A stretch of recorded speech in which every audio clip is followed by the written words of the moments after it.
대법원 2016도 1만 3089 업무상 과실치사 사건은 소아, 치과 치료 과정에서 발생한 의료사고에 대하여 의사의 형사책임을 어디까지 인정할 수 있는지가 문제된 사건이다. 피고인은 개원 치과의사로서 어린 환자에게 수면 마취를 동반한 치과 치료를 시행하였다. 치료 과정에서 포크랄과 리도카인 등의 약물을 사용하여 수면 진정을 유도하였는데 치료 도중 환자에게 호흡 이상과 심폐정지 증상이 발생하였다. 피고인은 산소 공급과 인공호흡, 심폐소생술 등을 실시하면서 병원 응급실로 환자를 이송하였으나 결국 환자는 사망하였다. 검사는 피고인이 약물을 과다하게 사용하였고 환자 관찰과 응급조치가 미흡하였으며 수면 마취의 위험성과 약물 부작용에 대한 설명 의무도 다하지 않았다고 주장하면서 업무상 과실치사죄로 기소하였다. 그러나 원심은 피고인의 과실과 설명 의무 위반을 인정하기 어렵다고 보아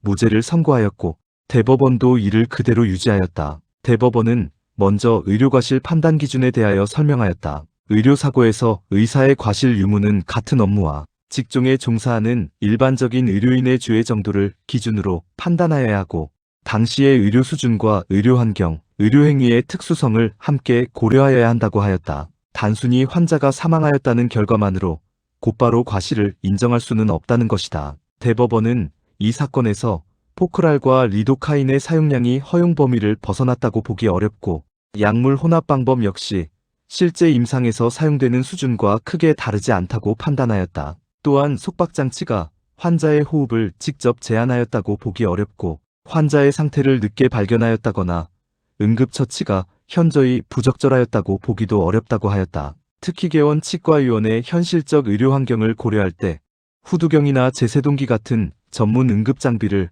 충분히 갖추지 못하였다는 이유만으로 곧바로 형사상 과실을 인정하기는 어렵다고 판단하였다. 대법원은 설명 의무 위반 부분에 대해서도 엄격한 태도를 취하였다. 의사의 설명 의무 위반 때문에 형사 책임을 인정하려면 단순히 설명이 부족했다는 것만으로는 부족하고 만약 위험성을 충분히 설명하였다면 환자나 보호자가 해당 치료를 거부하였을 것이라는 점까지 합리적 의심의 여지 없이 증명되어야 한다고 하였다. 이 사건에서는 수면 마취 약제의 부작용이나 리도카인, 과민 반응 가능성을 설명하였더라도 피해자 측이 치료 자체를 거부하였을 것이라고 단정하기 어렵다고 보아 설명 의무 위반에 따른 업무상 과실치사 책임도 부정하였다. 이 판결은 의료행위에 대한 결과 책임주의를 경계하였다는 점에서 의미가 있다. 의료행위는 본질적으로 위험성과 불확실성을 동반하기 때문에 좋지 않은 결과가 발생하였다고 하여 언제나 형사처벌을 하게 되면 의료인은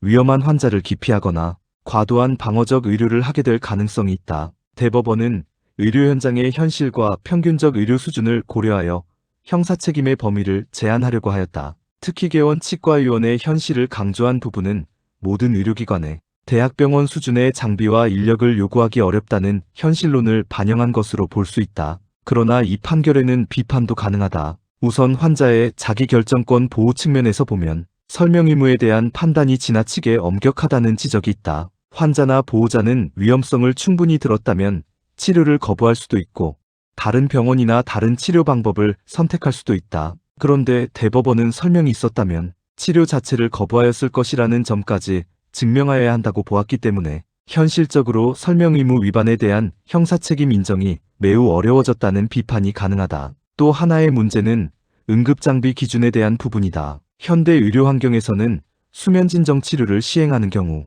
응급기도 확보 장비나 산소 공급 장비를 충분히 갖추는 것이 사실상 안전기준으로 자리 잡고 있다. 그런데 대법원은 개원가의 현실을 지나치게 고려한 나머지 환자의 생명과 안전, 보호라는 관점이 다소 약화된 것이 아니냐는 비판도 받을 수 있다. 형법상 과실은 단순히 평균적인 현실 수준이 아니라 사회적으로 요구되는 규범적 주의 의무를 기준으로 판단하여야 한다는 견해에서도 이러한 비판이 제기된다. 결국 대법원은 이 사건에서 약물 사용상의 과실과 응급조치상의 과실, 그리고 설명 의무 위반과 사망 사이의 상당 인과관계를 인정하기 어렵다고 보아 피고인에게 형법 제268조의 업무상 과실치사죄가 성립하지 않는다고 판단하였다. 이 판결은 의료과실 사건에서 형사처벌의 한계를 보여주는 대표적 사례이며 환자의 자기결정권 보호와 의료 현장의 현실 사이에서 형사법이 어떠한 균형점을 찾아야 하는지를 고민하게 만드는 판결이라고 할 수 있다.